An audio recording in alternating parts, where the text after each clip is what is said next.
Hello and welcome to my very rarely updated YouTube channel. I do apologise for not putting enough content on my channel to do with updates, upgrades and modifications to bikes, cars and DIY projects. Again, I'm sorry for that, but those who do subscribe are probably frustrated that the last content that was put on there was the converting from road to track of my 2002 J2 model ZX6R. Those of you who know your bikes are probably going, hang on a minute, that's not entirely a J2, and you're correct. The back end of the bike is actually a B3H. Purely did that for aesthetics. It looks a lot better, and track orientated, don't know what's the word, looks much tracky having that back end done than the J2. And also more interesting is probably the converting of the clocks from the dual analog to the single digital display, LCD display clock. As had other upgrades on it, improvements to the carburetors, the jetting of it, timing advance, and exhaust modifications. Makes it pretty handy on the track. I've had much fun with this bike in the past. However, I've now moved on personally.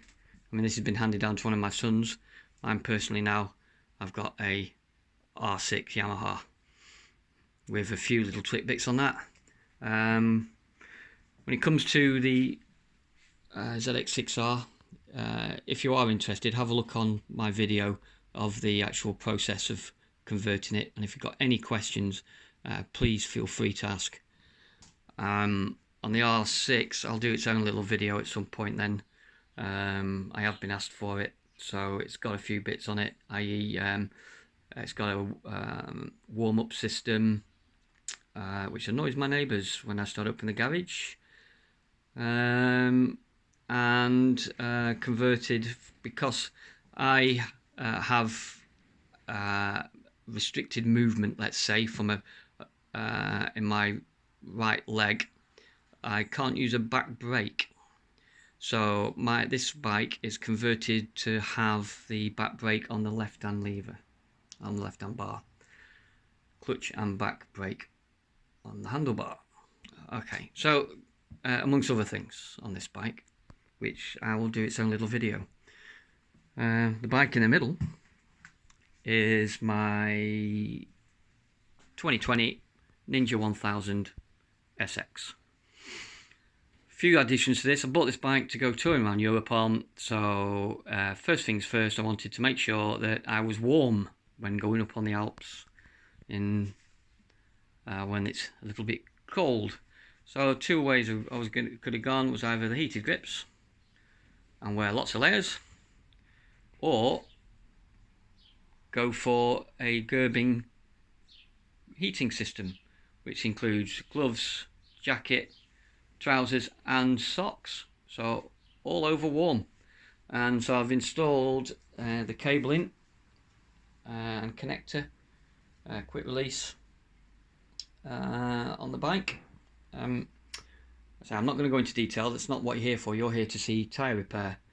So but just a brief then.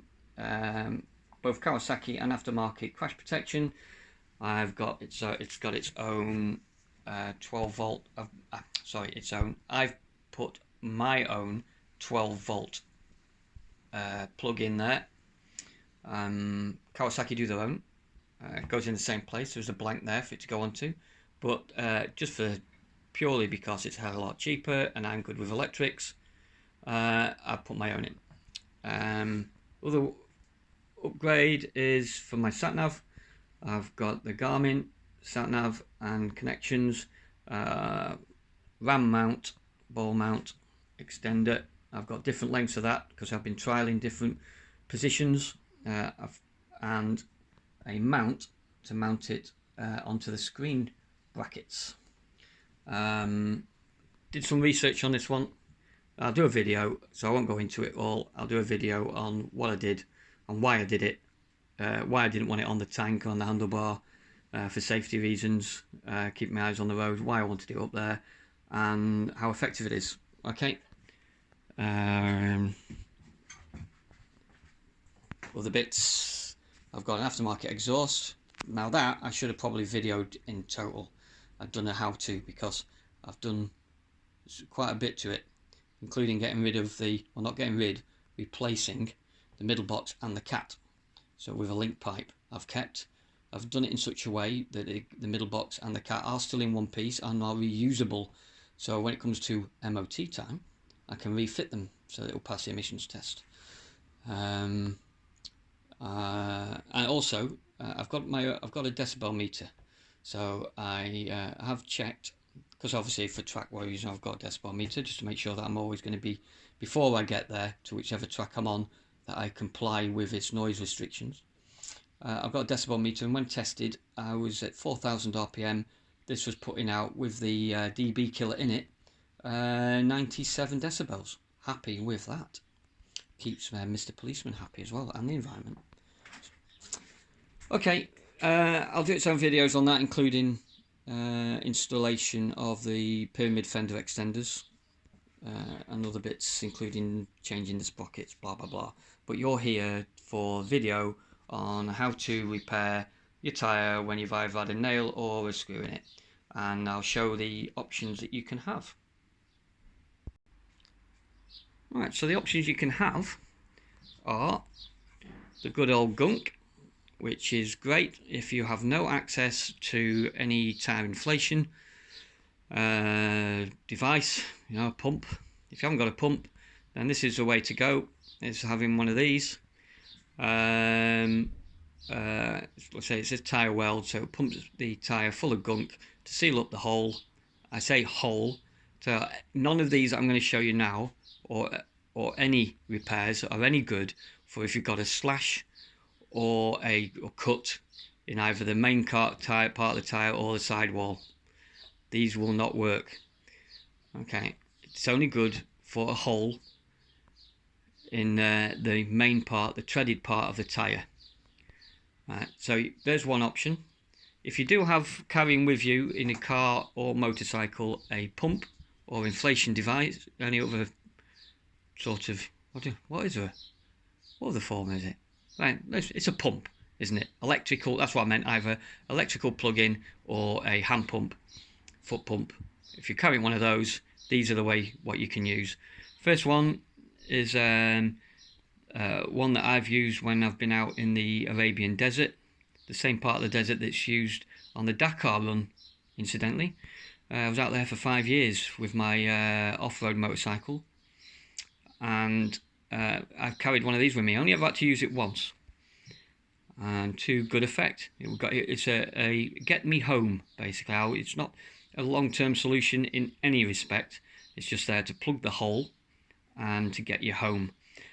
Comes with CO2 canisters. Now, I've never used them because I don't really know how much. I don't really want to waste one, because I'm not like that, just for the purpose of just trying it. But I don't really think that that's going to inflate a whole tyre, one of them. Maybe all three, but definitely not one. So I always, if I'm out, I've got a electric pump with me that will plug onto the battery to pump up.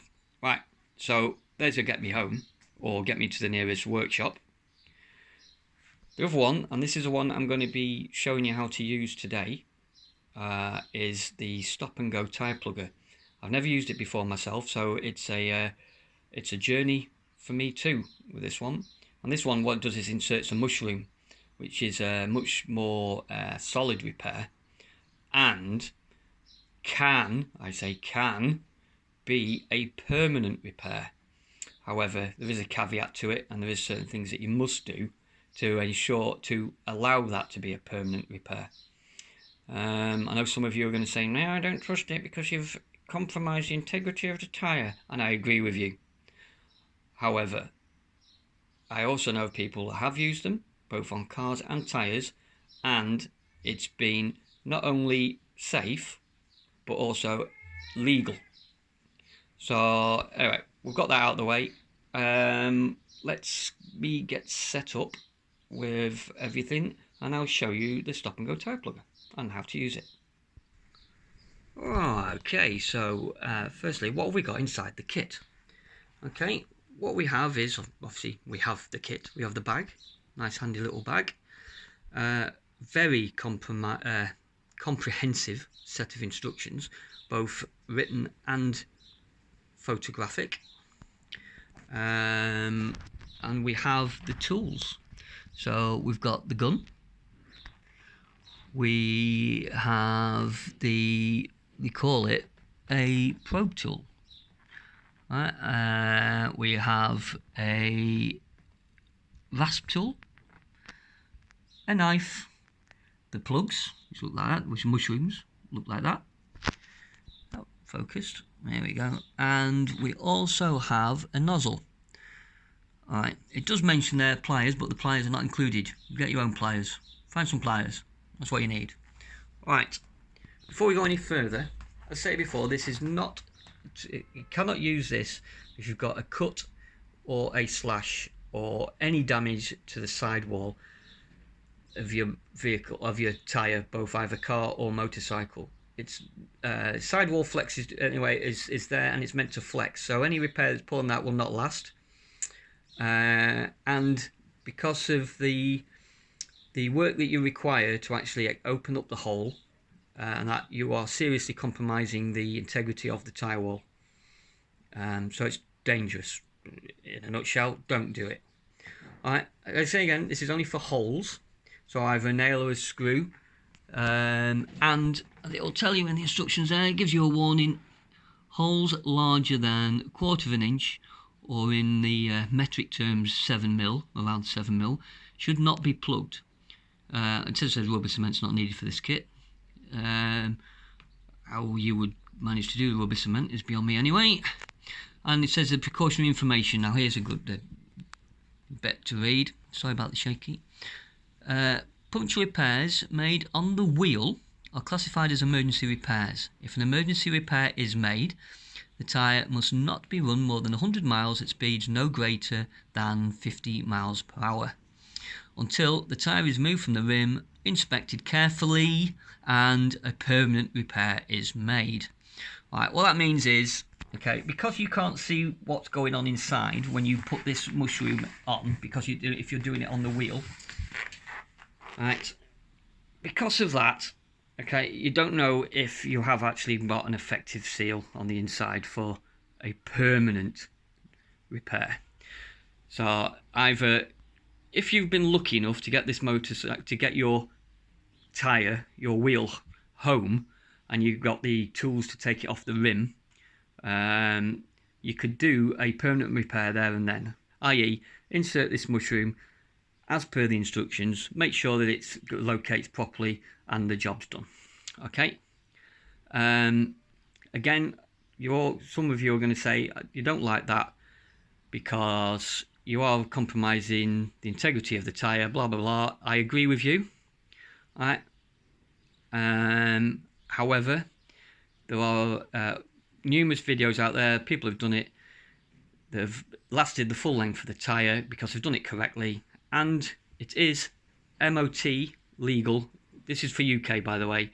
It is legal to have it on the road with a repair like this. Right? Okay, so we're doing this one now with the tyre on the rim. So this is an emergency repair. Right? And the hole is smaller than 7mm or 1/4 of an inch. Here is the offending article. I've already removed it, and you might wonder what this is. I'll come on to that in a sec. Okay, so it was a screw. Now I don't know where, it was on a ride. I'd been out all day, so I don't know where I got it, beginning or the end, but I was fortunate enough that I only lost 5 psi out of my tyre by the time I got home. And the only reason I discovered it was not because my tyre was down, because I wouldn't noticed. It was because I was cleaning the bike, put it on its paddock stand, spun the wheel while I was lubricating the chain, and spotted something shiny. And my heart sinks as usual. I've got a nail or screw in my tyre. Right, okay. Why the markings? It's handy. It's my own tip. It's what I would do is, before you remove the offending article, whether if it's screw this side, you're going to notice a hole. But if not, if it's like a very small nail, once you've pulled the nail out, you might, because it's actually in the tread side the tread, you might lose the hole. All right. So what I've done is I've marked it first, so that I know where it was. The other thing as well is, very rarely will a screw or nail go in at 90 degrees to the tyre. It'll go in at an angle, and so this is important part, is that before you proceed with rasping out the hole to make it large enough and clean out the hole to accept the plug, what you need to be able to do is gauge the angle of the hole. So bear with me a second, I'm going to show you how I did it. Well, what I've got here is an extension nozzle of a penetrating fluid canister. Because it's nice and thin, I'm going to insert it into the hole, and that's going to tell me at what angle the screw went in. So I'm going to try and get it in as best I can. And straight away, I've noticed that I'm all the way through now, that the hole was actually sitting, it's not 90 degrees as expected, it's off at an angle both that way and this way. So now that's given me an idea of how I'm going to insert my rasping tool to clean out and open the hole up. So reason being is, if you presume that it could have gone at this angle, but if you'd have presumed it was gone there, when you go in with your rasping tool, you could actually make the hole worse by creating another hole and further damaging the hole that you've got, and the plug's not going to work. Okay, right, so that's established. I can remove that, and then I can take my rasping tool, and then how it's done is you screw the rasping tool in. Don't push it in, because it's designed to take off material, take off a bit of rubber to extend the hole and clean it out. If you push it in, you're going to push rubber into the hole, and so you're going to have bits of rubber floating around inside your tyre. And if it gets, let's say it gets, the bits of rubber that you actually push in actually end up sticking to the tyre around here. Once the mushroom's gone in and expanded and you go to pull it back, you're not going to have a flat seal against the tyre. You're going to have bits of rubber material trapped there, thus potentially creating, allowing the air to leak out. So the repair's not going to be effective. So screw the tool in at the angle that you'd found, and then go all the way through, and simple. Now you pull back, so you pull out loose material, and you're slightly opening out the hole enough to fit the plug in. This you do several times. Screw clockwise in, pull out. If you find that as you are pulling out you're getting a metal on metal sound, that's the wire braids of the tyre itself. Okay. The reason I'm saying it is because if you're finding quite a lot of resistance, then your tight wire braids are actually, it's a bit too tight. So what you're going to need to do is, rather than use the rasping, once you're finished with the rasping tool, is get a drill bit. I'm going to go, just bear with me, I'm going to go to instructions. It tells you this in the instructions anyway. It will tell you to use a 5/16 bit or smaller in a drill to help clean out the hole. So if you're finding that's an issue, on this one it isn't. Okay, right, next step. And so I'm following instructions because I've not done this myself. Okay, next step. Right, next step. Right, now you've cleaned the hole out, you want to prime the gun. So the gun will come compressed like that. What you want to do now is the plunger needs to be back here. The way to do it is push down the lever and it will fire back. It's got quite a tough spring in this, so it actually comes back with quite a bit of force. There you are, you heard that. Right, that's now the plunger set. It's primed. Okay, right, that's done. Now you're going to want to put the mushroom, now take a mushroom out of the bag and place it in the actual threaded portion at the top of the gun. Right, now you can see I've been touching this one because this is one I'm using. This I'm going to sacrifice one here because I want to show you how it works. Right, okay, the reason why it tells you in instructions don't touch the end of the mushroom. Right, the reason being it's got lubricant on it to help it when you're inserting it. By putting your fingers all over it, you've got potential of rubbing off this and then it becomes grippy and you may not be able to get it in the hole. Right, that's the reason why. Okay, but this one is a sacrificial one, so I'm going to show you how it works when we get to that point. So what I'll do is I'm going to put a little bit of grease on it, so bear with me a second while I just prepare things.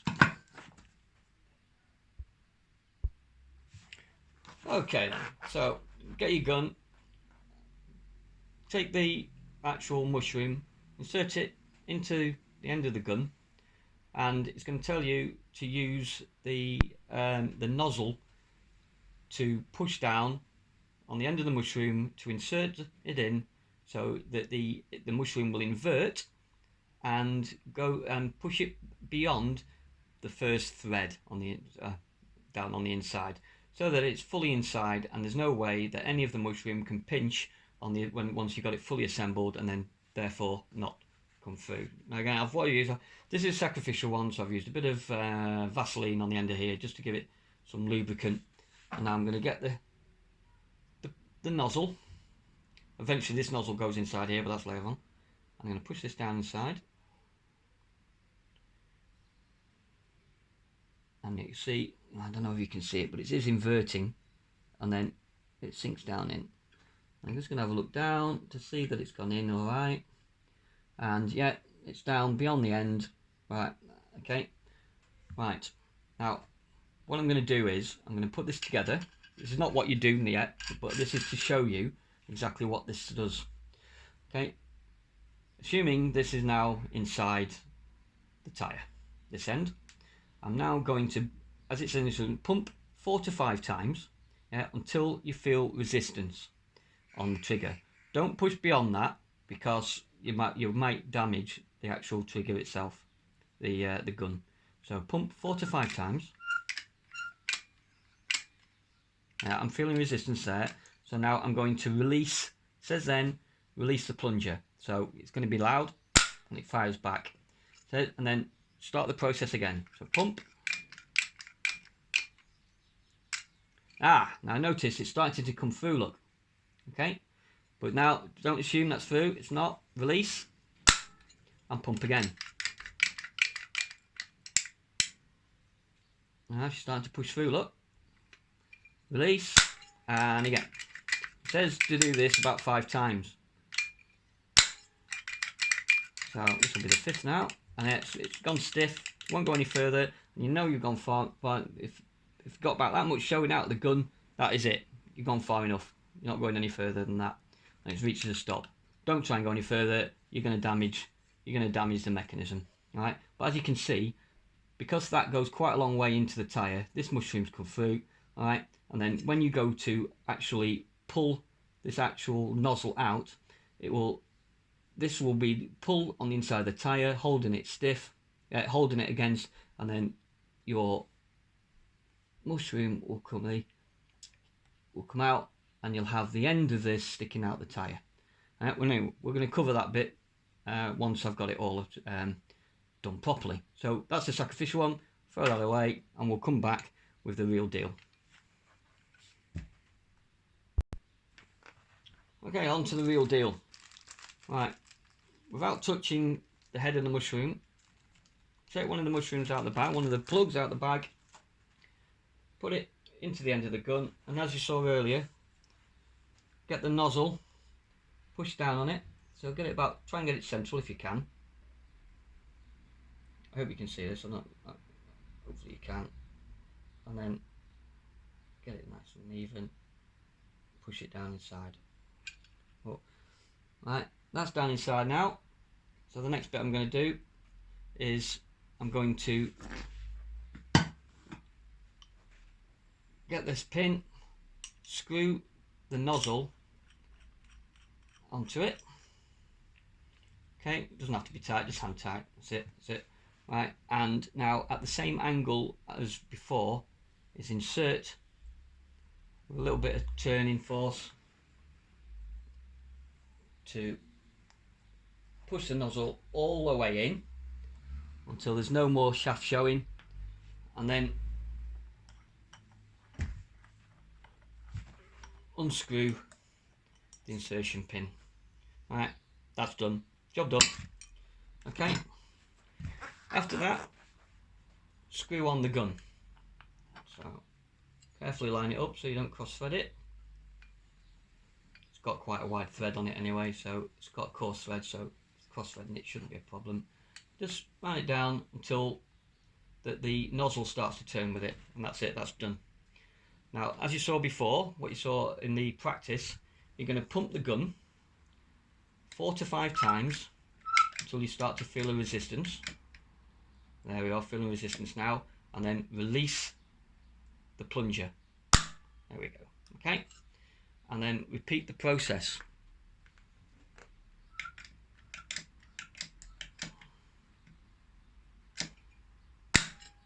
So that's the second time. That's the third.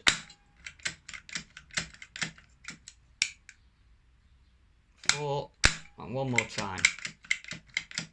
Now, if that's worked right, that should now be all the way in. Right, so I'm going to now release the plunger, and I'm going to not unscrew anymore, I'm going to pull the whole unit out. And what should happen is, as it comes out, it's going to pull the mushroom back against the tyre, against the inside surface of the tyre, and then the actual, well, for the want of a better word, the shaft of the plug should then protrude out of the tyre. Here we go, fingers crossed. Oh, there she is. Right, excellent. I hope you can see that. Right. Next stage is find yourself some pliers, and it says to pull on the protruding part about 2 inches, it says. So I'm going to try and make sure, see if these pliers are good enough, because they're long nose pliers. I need flat pliers really. I'll try these first. If it doesn't work, I'll come back with some better pliers. I'll give it a grip and pull about 2 inches. Well, actually that was working alright. Let's try it that way, might work a bit better. 2 inches. Okay, there we are. Right, that said 2 inches. I don't want to pull it too far. I might pull it all the way out. I wonder if I should just practice, see what happens if I try and pull it too far for the viewing purposes. Because I think it will pull it all the way out, won't it? Right, okay, I think that's enough. I don't want to go any further than that. Right, that was definitely 2 inches. Right, okay. Also in the kit, you've got a little knife. So we're going to use a knife, and we're going to cut the end off. But this is another reason why this is only a temporary pair, because you're looking inside and see that that you've not pulled the plug out. Right, what I'm going to do is, as I'm not overly happy, I want to see if it's possible that you can pull the plug out. So I'm going to sacrifice this one. Let's see what happens. Can you pull it out? No, it actually comes to a stiff halt. There, right, excellent. Okay,